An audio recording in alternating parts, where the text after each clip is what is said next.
All Yay! right. Yay.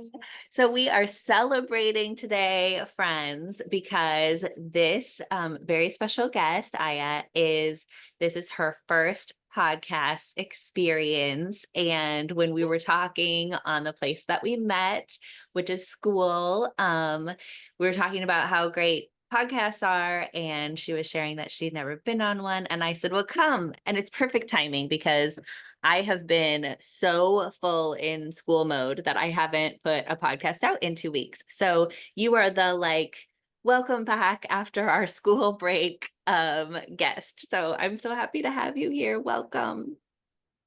Thank you for having me. Thank you for inviting me and offering this opportunity that I somehow I feel I invited by thinking of having podcasts, thinking of being in podcast and talking with my friends about it. And then you showed up and you were like, come on. And that's fantastic. Thank Uh, you. I'm so glad. That's my favorite thing in life is to be like the agent of a synchronicity. Like I feel like I get like Wonderful. the nudge to play that role in somebody's life, and it's so fun. Yeah. Okay, now I feel like my heart skipped for a moment of like of that uh, accuracy in what you just said. It's so fantastic because you put in words something I couldn't find words.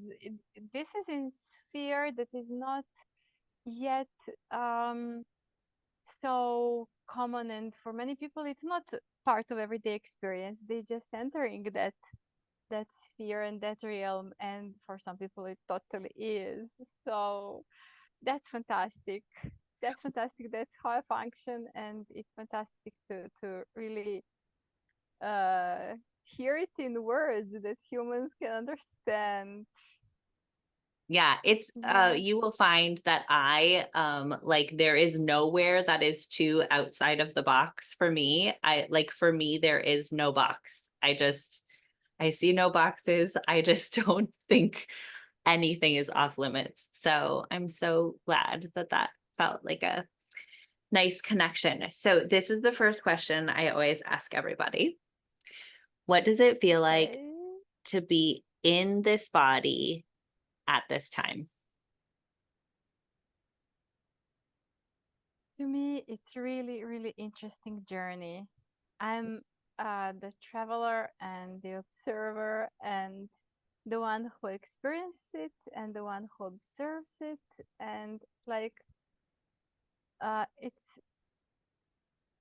people say we cannot see and understand the whole reality at once because it's multifaceted and uh, but we can experience it from few different angles, and it's fantastic Mm. that we are in the seat and we are driving and um, we are learning in the same time, touching others, creating reality, accepting reality as it comes, even when it's not what we wanted, being open to see what it will bring, and uh, being there to experience things that we couldn't ever imagine, beautiful things, and um,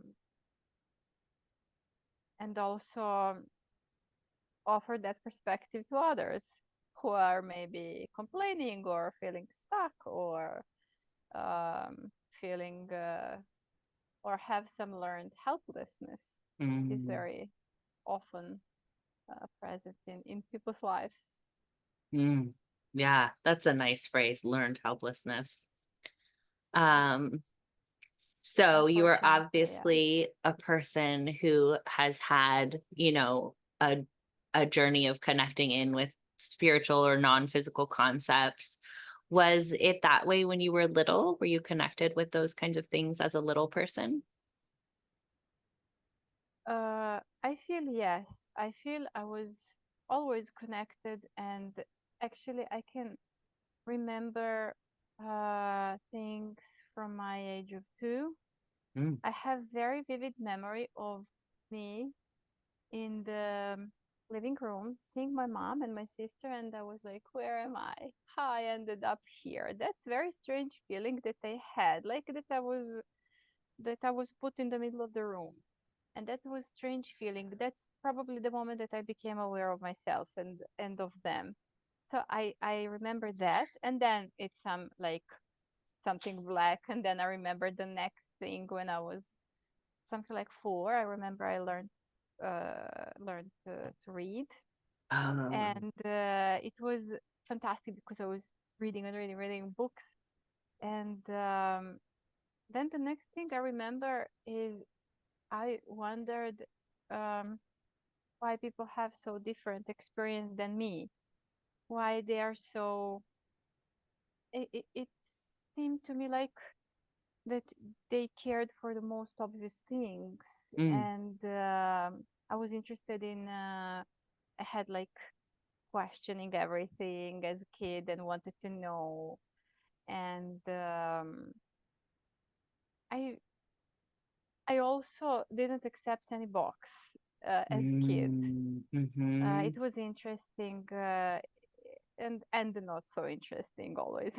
Experience going through education Mm-hmm. where you need to be put in the box and you need to get rid of any critical approach and critical thinking and questioning things and bringing ideas. I remember disappointment with school because they said it will be fun and it was not. They said you will learn useful things and you know it's like counting days that I didn't use sinus and things like that, tangent or I don't know. And yeah, so I always felt connected with realm that for me was equally real, just not perceived in the same way, but with something inside me that I couldn't even explain as a kid. Mm. It was always there, and as a teenager, I felt very nostalgic. I couldn't explain that, but later I explored that concept and actually understood what was going on and why I was so curious and interested. Amazing. So in those teenage years where you were like, there's something, but I can't explain it, did you start asking people? Did you start reading books? Like, how did you start looking for that information? Um, well, I was already reading books, and I kept reading books from the moment that I was a kid. And my mother was professor of literacy, and we had a house full of books. We had shelves Wow. all over, like above the bed or in the living room, in dining room, everywhere there were books. I Wow. was reading and reading and reading, and I was searching for answers because I felt like I cannot understand people in um, in things they choose to do. Mm, I was concerned about pain in the world, suffering, mm, hunger. How come that adults don't solve it? How come? I couldn't understand as a kid yeah. why Yeah. adult people don't solve so much pain. Why there are wars? Why there are bombs? Why there are diseases and things like that? How come? Like, do they use brain? Why they don't do something? And I was panicking as teenager. And what I remember and what I later um, um, when I worked with teenagers many years later, I worked with that issue of actually teenager not having hormonal issues and problems, but having panic of realizing uh, in what kind of world they will live as adults. They Yeah. start understanding cognitively something that emotionally they cannot digest. Yeah. So for it's very challenging for every teenager to to accept um, things that are, for example, obvious lies or you know, things that are unnecessarily complex and complicated, things that could be easily solved if there would be will. Mm.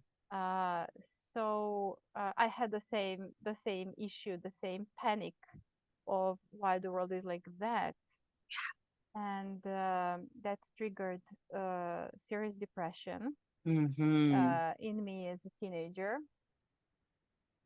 with serious suicidal tendencies. And I was looking for answers. And I went to church, I went to people who were more spiritual, and I hoped to find answers. And um, they provided some answers that were good for them and worked for them. But I feel that as a teenager, I couldn't relate, I couldn't connect it. Mm-hmm. Those answers couldn't reach me or satisfy me or help me find some peace, because I was still disturbed with things in the world, with injustice, with violence, with all the issues that are too much for teenager to accept. Mm-hmm. So um, so that was a critical period, but that critical period was like overwritten, yeah, overwritten with war issues. Mm. We had two wars. One was 1992 and one was um, 1999. And we had the biggest inflation ever in history, with so many zeros that it's one bill with so many zeros. It's like attraction to see. It's in the museum. It's huge.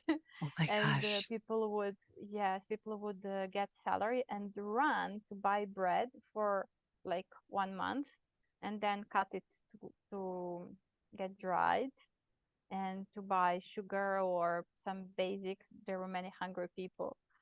It was crazy Where stuff. where are you again? In Serbia, it was Okay. ex-Yugoslavia, Okay. and falling apart. And we have 6 countries. Yugoslavia was a federation of 6 countries, and they're separated. So things like war and hunger and poverty and crisis actually were, first, they took my attention and my focus was to survive. And second, I thought that depression and crisis is normal in such conditions.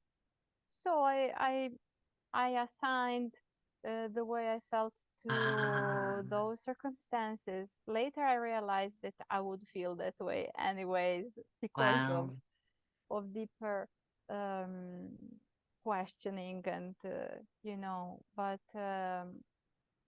altogether, um, it in one hand it helped because I had something external to assign it to, and in other hand it brought a different perspective uh, of uh, of pain, of suffering, and how we can actually choose to be or not to be victim. Mm. And when you are compressed with external circumstances, you're like, when you're compressed from the outside, you turn inside and you Mm. explore the internal space and your internal gifts and things that you have inside but you didn't have chance to unpack. When Wow. everything is comfortable, you don't search and you don't unpack your gifts at all. Um, there is nothing that makes you do that.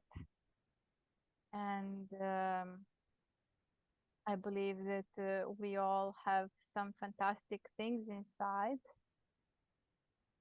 Um, as as we are creators and we are also creation, and um, I believe that we come with purpose, we come with certain um, things to do. That's why we're given intuition. That's why we're given our inner compass.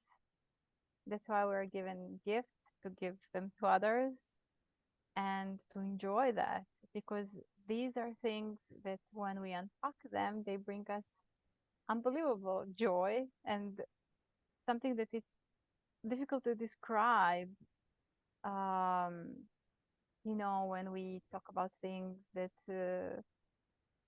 makes our hearts sing and that makes our um, whole being vibrate on different level. So, Wow. So in those early years, your teenage years, when there was so much war going on and you were having the really suicidal thinking and the pressure was so much from the outside, what was it that you think like carried you through that time? Was there something that stopped you from actually taking action on the suicidal thoughts? well, what I noticed in teenagers and in myself, uh, there are two kinds of suicidal thoughts and actions. One, to attract attention because of despair, because of too much pain, because of, things like that. And this is call for help. And there is another kind, which is like actually doing it. And while I was considering a few times, and what was stopping me actually was thought that wouldn't solve anything. Mm. I had the feeling that I would get stuck in some dimension where I would need to digest a bit what I did and to come back and to do it again. Like that was feeling that it's like an inner knowing that I cannot explain how I know it. But there are some things that I knew deep inside and I didn't know how I know it, but I knew it's true. Hmm. I still cannot explain it, except that it happens every time like that. So Yeah. I just Yeah. have proof from my life that every time I know something deeply inside, it's like that. Wow. And synchronicities that confirm it in ways that are fantastic and sometimes very special to me. Uh, So but you just had this feeling like it wouldn't do any good. Like you just have to yes, come back into yes, this I again. wouldn't solve anything. I felt like I would get stuck in some dimension of that feeling that I had the moment I would do it. Mm-hmm. So I would carry on the same feeling of sadness or helplessness or things like that. So I was like, Interesting. no. And then there was a moment that actually my emotional incompetence Okay. and my inability to handle things, my lack of tools and techniques to handle myself, Mm-hmm. to overcome difficult situations. Uh, it was it was moment that it was too much, and I was like, okay, that's it. I decided to do it, and while my mom and my sister had some argument around something that was not so important, but they were both stressed, and it was not the first argument. I decided to jump through the window, Mm-hmm. fifth floor. And actually, I climbed the window, and that was it. I didn't want to do it to attract attention or something. I just wanted to finish. And I just felt somebody pulling my hair. My sister saw in the last moment, she saw me and she pulled me back from the window. And she's uh, she's Aikido master, Huh. Uh-huh. black belt thing. Uh-huh. martial arts, so she was very efficient in that. She pulled me for my hair and she was like, and then I was on the floor. I don't remember what happened, but she reacted. She overreacted from fear, Yeah. and so I felt a bit of her techniques in Aikido, and that was like funny. That was weird. I was like on the floor looking at her, and she was like, "Are you crazy?" And she realized, and then she started like shaking, and she Yeah. realized what happened. But that was the moment that I really want to do it, and I'm happy that she reacted that way. What did you think in that Yeah. first moment when you fell on the ground? What was your thought? Well, that would be mistake, Okay. and that it's good that she saw it and that nothing is accidental and that I have some important task to do. It's strange. I felt also as a kid now when I remember that I had some important task to do and I didn't Interesting. know what, but I didn't feel that didn't bug me. I was more concerned about situation in the world than about what will be my task because I felt like I will know it when the time comes. I will know it. That was the feeling. And as kid, I was aware that it's strange that I cannot explain these things. But I was like, okay, I don't care. Doesn't matter. It's not relevant. I don't care that I cannot explain all Hmm, these feelings. hmm. Doesn't matter. And yeah, so that Okay, so was you felt you got pulled back and you went, okay, I'm glad. And then what happened with your family? How did after they that respond? argument. After that argument, after that argument, my mom and my sister didn't talk anymore.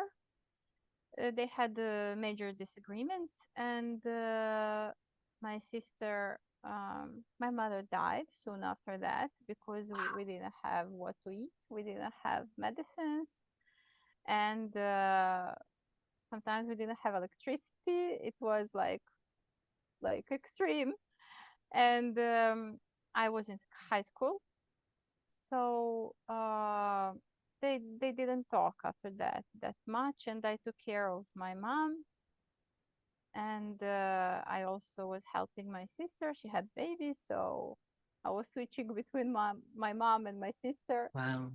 and then it was like all together my high school, my job. I started working in the age of 14, and my sister and her baby, and she was single mom, so she needed help in order to have some time to work and to make money for living. So, and then we had war, so it was like all together, and it was it was intensive, but I never felt that circumstances were too much. Like there would be moments that just before I feel it's too much, um, something would happen and we would be taken care of.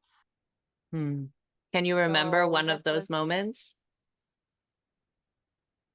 yes, I remember that we had 200 dinners, which is like now, like coffee, for example. That's the Mhm. amount of money. And I remember that our neighbor, single mom with two kids, she came to talk. She came to visit my mom, and she said that she's concerned because her son needs to go with his friends in school somewhere, but he wouldn't have money to buy a sandwich or something, so he would be hungry for a whole day. And my mom told me, "What do you think if we give to him this money that we have? I know it's last money, but uh, we'll be taken care of. And I feel we don't need to worry. I feel we need to do the right thing because he will not have sandwich for a whole day, and we're at home. And very often in life, things come double. And that was funny that she said. I said, yeah, yeah, sure, let's give it. And we gave that last money to this boy, and he went. It was like one day with the school with all the other kids, like some, I don't know, camping or something.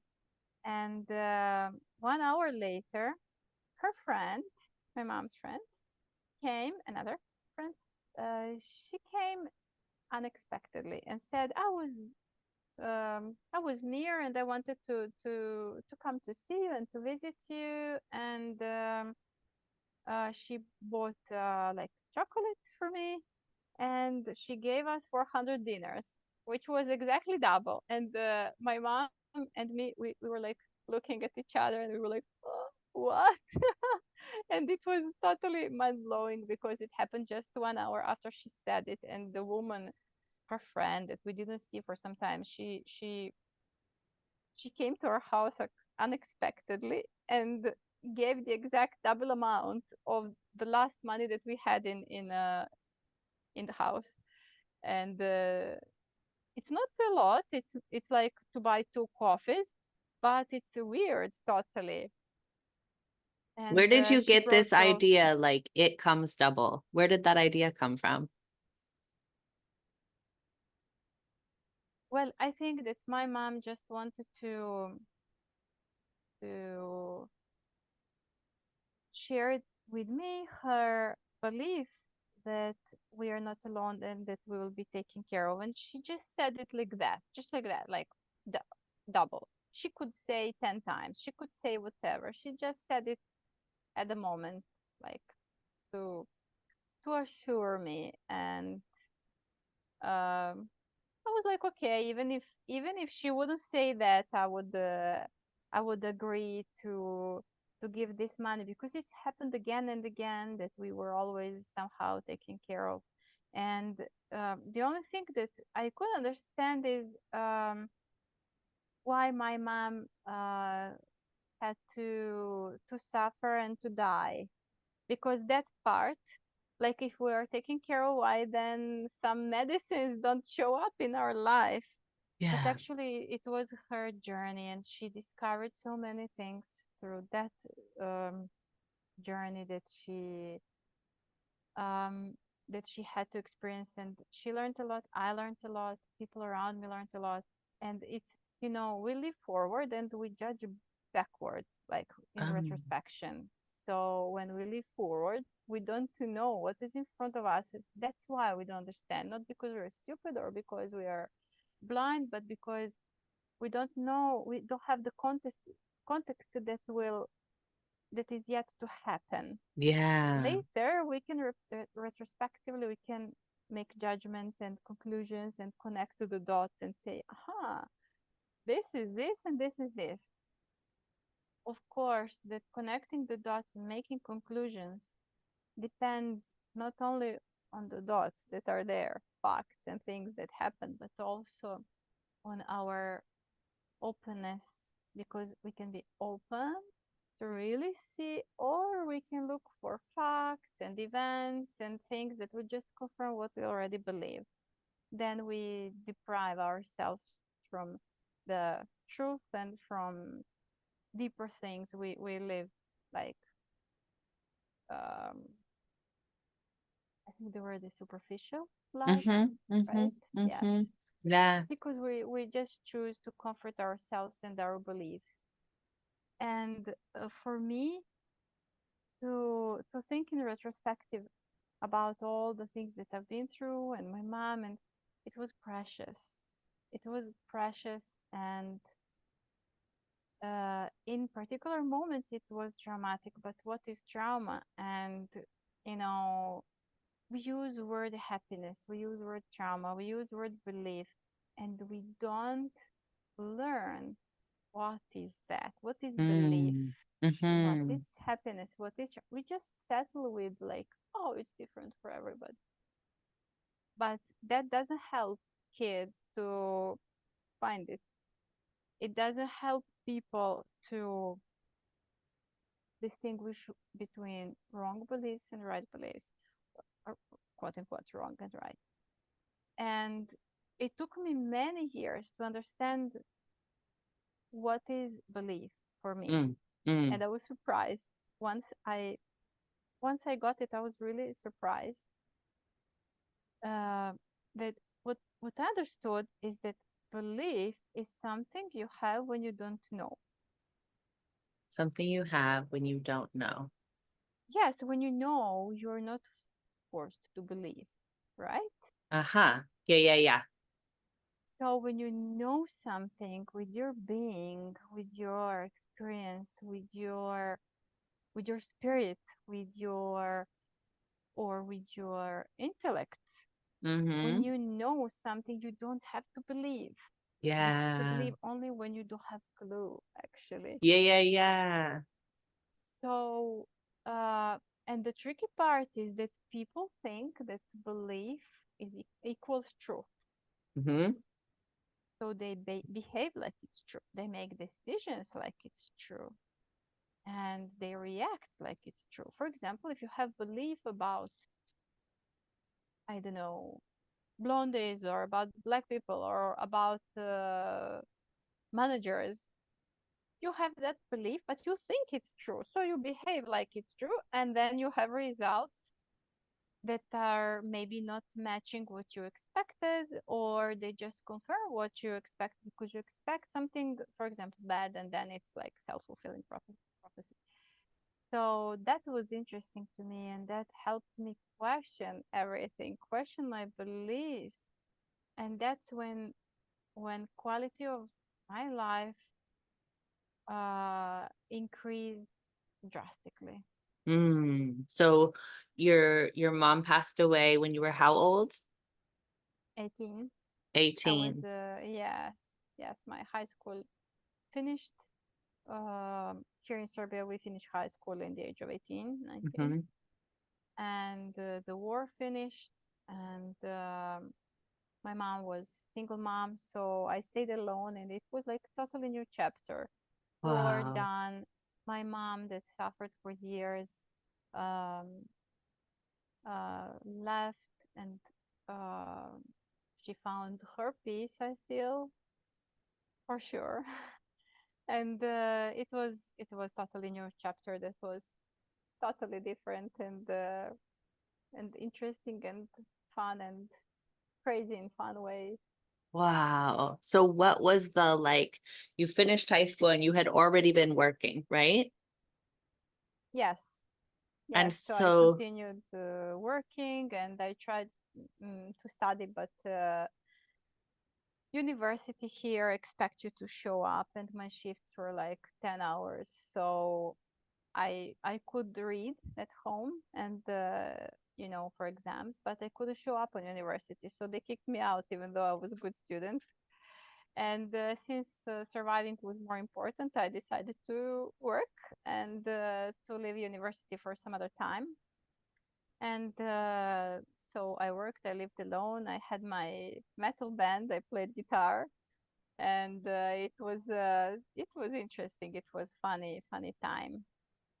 and was it around the time of your mom's passing that you started to learn more about spiritual concepts, or was that later?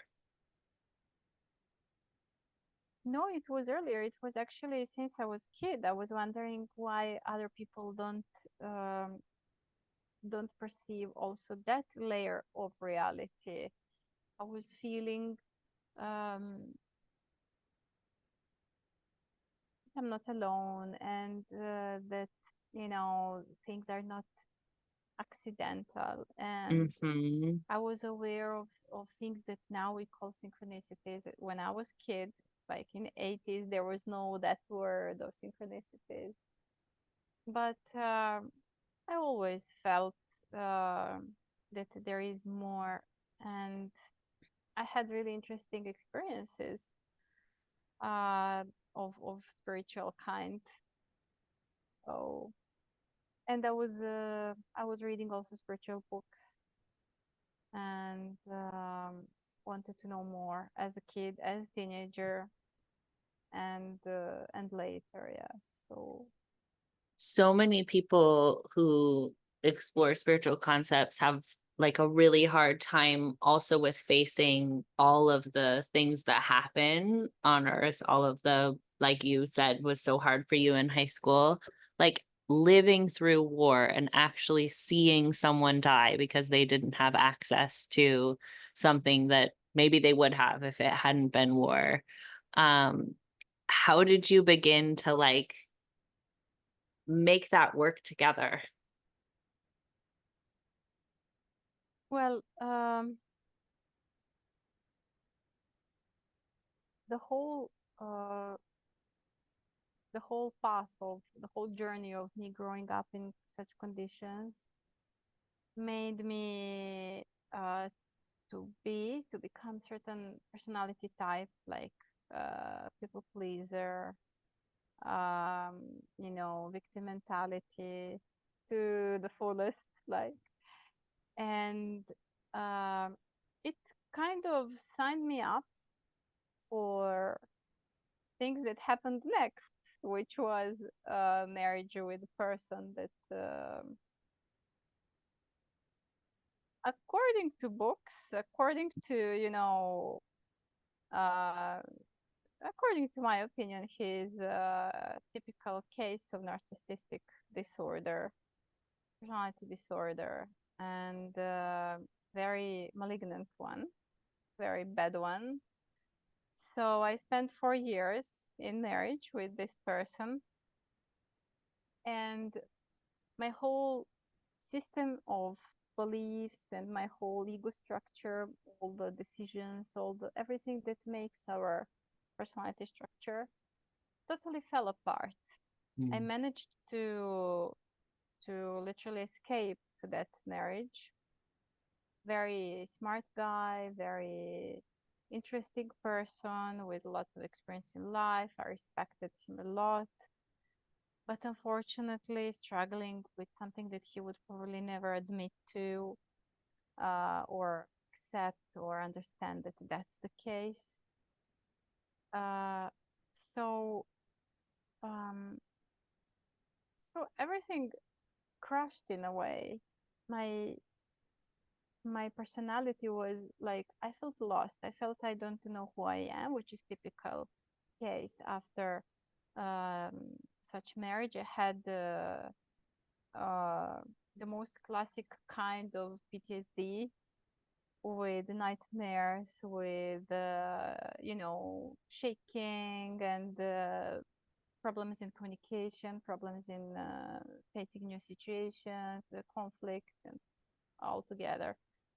And like everything from A to Z, like from the beginning to the end was like by the book. Typical Mm-hmm, mm-hmm, example mm-hmm. of a profile or codependent, I don't know, borderline, whatever.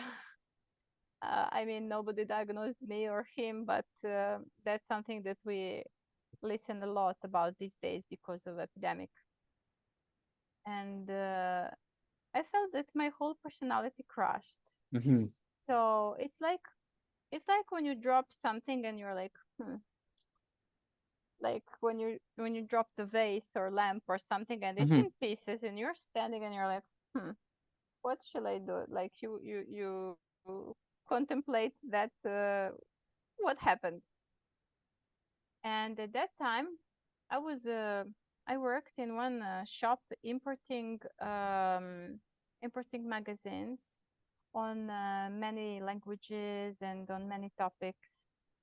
And I was also reading and magazines and um, in like some free time when there are no customers.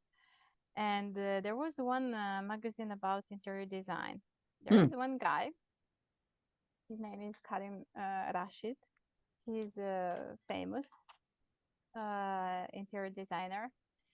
And the journalist asked him in interview in that magazine, like, what is design and why don't you redesign Louis XIV furniture? And he said something like, are you crazy? Not exactly are you crazy, but like, why I would do that? Why? There is no point in reinventing and redesigning something that was already designed and created and served the purpose few centuries ago. I would rather spend time and energy to create something new, to challenge the current concepts and Mm, approaches, and create something that is useful for people for the future, for the present mm-hmm. moment and the future, looking at the future, not to the past. Yeah. And I thought, that's it. That's it. That's what I want to do. That was like for me discovery. I thought I thought that's life design. That's what we Ooh. do. And he said, like, you can put few things together, like assemble few elements, and that's design. We call it design, and I'm designer. But what we can actually do is challenge the existing concepts and approaches and ideologies and the ways of doing things and what is created already. And for me, when it comes to life, everything we challenge, we need to do it with some respect that what we currently have are solutions for some problems of the past. To us, Yeah. it may appear like we can take for granted things. We can complain like, oh, you see this broken road. But that broken road, it served and somebody made it. It was somebody's dream, somebody's Mm, idea that was that started existing first in their head, and then it became reality, then it became road, then many cars used that road, and okay, it became broken, we'll fix it, but it was put on the grass. yeah. So I feel that everything that we have right now, first we need to appreciate as Mm, somebody's effort, as somebody's dream, as somebody's work, as somebody's solution to other problems that we don't even know about because they are solved and we went on as civilization. So we are not aware. We're like, ah, oh, terrible times, and it's not like 200 or 300 years ago. You would have, for example, cases of people losing their head on a public square. Like, you did something and we'll cut your head off. Like, because we think you shouldn't do that. And like, do you agree? And then a bunch of people like, yeah, and then we cut the head. Like, and we live like we sit. There is one stand-up comedian that is mainly sitting and talking and saying some fantastic things.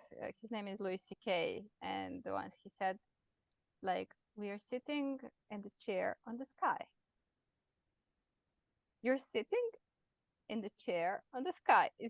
Isn't it crazy? And we are complaining that we are living in the worst time ever. I disagree. I really disagree because like we are talking and we are uh what is the distance between us right now? thousands of miles. Yes. Isn't it fantastic? So so I think that everything we have, first we need to really appreciate, and then we need to challenge and question the current approaches to to everyday problems that we have in our lives and in lives of like, nations and and one of the things that we really need to challenge and to redesign, I feel urgently, is current educational system because it's shaping the way that future adults think, and we are leaving to them uh, the whole earth, the nuclear weapons, and the medical discoveries, and we leave everything to them. So shaping the way they think is really important, or not shaping it wrong. Mm, Making it normal, normalizing critical thinking and questioning, not punishing uh, as it works right now. So But I think it's beautiful that the majority of people are very aware that educational system is, it's little to say, outdated. Mhm. Mhm. So if we don't do it um, intentionally, things will happen in such a way that we are forced to change um, educational system and the curriculums. But I hope that we'll do it intentionally, uh, and that will not be forced by events to Hmm. do it, by consequences of not changing it. Being aware and not taking action can be very expensive in life when we are aware as individuals or as nations or um, as species. We are very well aware of that, and the change goes slow, but there are a couple of reasons why it happens like that. So Yeah, the ones we can understand and ones we can't so yes, much.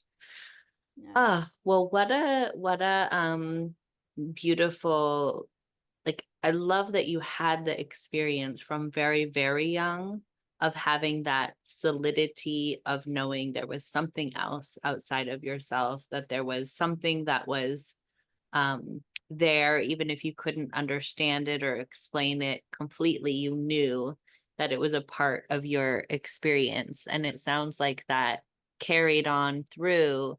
Um, one of the things that I love so much in these conversations is that inevitably we see some sort of divine intervention, some sort of something that we can't quite explain why, your sister saw you out of the corner of her eye at the exact moment where she could grab your hair, all of those moments, why giving the $200 dinars meant that Mm-hmm. the next person was going to come with the 400, all of these moments that are so hard to explain, but that you had that through as a foundation for you. That's really spectacular. I'm so glad that you've had that. And now that it's supporting you in being able to share this with others in a way that's very meaningful for you and creates something that I've watched you as you've shared and been involved on school in being able to bring this contribution to others. So would you like to tell us a little bit about what you're doing now and where people can find out more information if they're interested? Yes. Well, helping others to find a way how to live their life the way they feel they should, and to find a way to follow their inner compass and their North Star, um, was always making me happy and excited. And um, I worked for years volunteering and helping teenagers, helping adults. I worked with moms, with small kids. I worked with small kids. I worked with moms with empty nest syndrome. And um, even though I have a career in programming and uh, that's my job, uh, I always take time to help, and I founded a non-governmental organization to um, dedicated to programs and uh, different kinds and shapes of programs for people who want and who are seeking and looking for help, for practical self improvement, help, tips, um, specific methods that they can implement, because especially people that struggle, for example, financially, they usually struggle with time and with money and with health and with relationships. So it's about uh, it's about allocating limited resources to to achieve some level of freedom so that you can actually have control over your life. And even though I'm not using word control very often, I would like to mention what it means for me. As I already mentioned, I like to define things so that we both know what we are talking about, because people understand different things by one word. And I believe that having control means uh, the ability to choose, having Mm, options. And many people don't have control over their life, meaning that they cannot choose. They have to to stand to work, for example, 2 or 3 jobs until they survive and collect enough money to have some options mm-hmm, and to be able to for example choose um, to stop doing one job or and keep working in 2 jobs and things like that. So generally the lack of control mainly means not having the ability to choose what you will mm-hmm, do with whom, when. mm-hmm, And so I created programs that help people with specific methods to quickly, because of all these limited resources with limited time and money and everything, to quickly gain that control, to quickly learn how to handle themselves, how to hack themselves because they're hacked with certain beliefs, with certain mm-hmm. brainwashing, with certain things that were made to think or to do. And it's nice that many people have the feeling of being really unique and original, but people are predictable and Mm-hmm. made to think in certain way. There is too much influence of media and everything around us, and so we are very much programmed by effort. There is a certain effort and money put into programming of people so that people will behave certain way. And it's huge money, of course, that will have some results and that we will be programmed to a certain extent. So people are predictable. And um, so I'm happy that I managed to help many people with these practical methods that can quickly help them unlearn things and actually tap into their power to design their life, to carefully choose where they will put their limited energy, limited time, limited amount of money in order to change it for themselves and to make their life way better.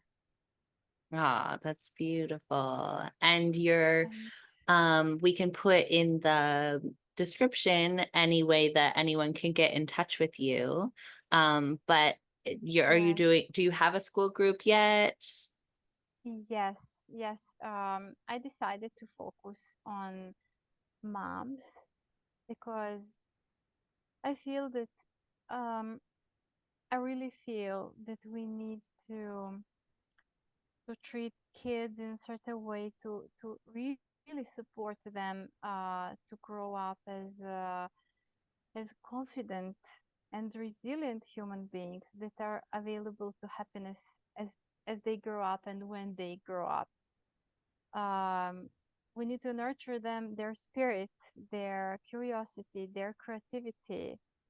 And usually people think that creativity is something that you do when you're taking care of, like, okay, now I could paint a bit, now maybe I could, but I disagree. For me, what I discovered working with people and with kids and general in life, that creativity is survival skill, Mhm. and it's serious survival skill that we need to support in kids.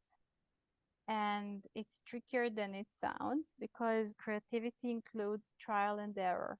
And Mhm. usually when kids do something wrong, we jump like why did you do that? And we jump to basically show them with our reaction that it's unacceptable. Yeah. So what we do is we are unintentionally causing fragmentation Mm. in that small being. Mm. The division between what is acceptable, what is not. So many years later, when we have teenager, they choose to not be always honest and to lie to us because they got used to being to shifting between what is acceptable for mom or dad, what is not acceptable.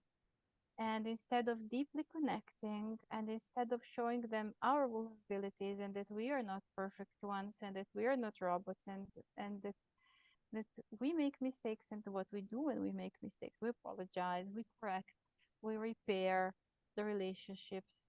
We need to show them that so that so that they can model it and do it with their kids. Um, so basically, things that I work with moms that want to be the best moms they can be for their kids because their kids deserve it and because the future of their kids depend on it, how they will live their life, how they will live their relationships, and how they will achieve their goals. um, Usually moms are very stressed, working often two jobs, having little time, trying to juggle between all the duties and house and family and husband and job and kids and not having time for themselves. And usually what moms do, they decrease standards of what is acceptable for themselves. And the kids also pick up that those standards, what is acceptable. So they tell them I want best for you, but they don't show what it means wanting best for ourselves and for our Mm. family. And Mm. kids internalize the parents, so they behave toward themselves. They treat themselves the way that they were treated as kids, and it goes on and on and on. So I find that mothers and kids are kind of most vulnerable part of society. I believe women are incredibly strong beings, and I enjoy helping them to tap into that strength that is not masculine strength. It's a very special kind of strength to create life, to support life, and it's wonderful when you see when you observe that anything you give to a woman, a plant, a baby, a flower, a dog, everything grows and thrives because it's that nature and energy of woman to support life, to create life and to support life. And I'm sad when I see that mother is so tired, exhausted, that she doesn't have time for herself. She doesn't have enough time for her kid. She doesn't know what to do first. When her day starts, it's like, oh, another day of like multiplying myself and cloning myself in order to do all the things. So there is another way. There is another way um, to live life that you deserve, that your kid deserves, that your family deserves, and to build it around your authentic self, not faking, not surviving, not like living under mask and like I need oxygen. I'm having so many masks or so many different hats that like what's the point of everything? And so I'm dedicated to that. I have community called Super Moms Academy, and it's open. Everybody's free to join, and it will be my pleasure to serve. Amazing, amazing. Well, I'm so glad that we could connect today. Thank you so much for coming. And may this be the start of many more beautiful opportunities to share about yourself and about what you're offering out of all of these experiences that you've had. So I'm so glad you could be here. Thank you. Thank you. Thank you for inviting me and for creating this wonderful opportunity for me. And I really hope that that what I share inspire and that supports and that makes that spark of questioning. What can I do more? What can I do better? What can I do differently for my life? And that's the starting point of the biggest change we can imagine. Ah, so beautiful. All right. I'm going to turn off the recording and you hang out and we'll say goodbye in a Yeah. second.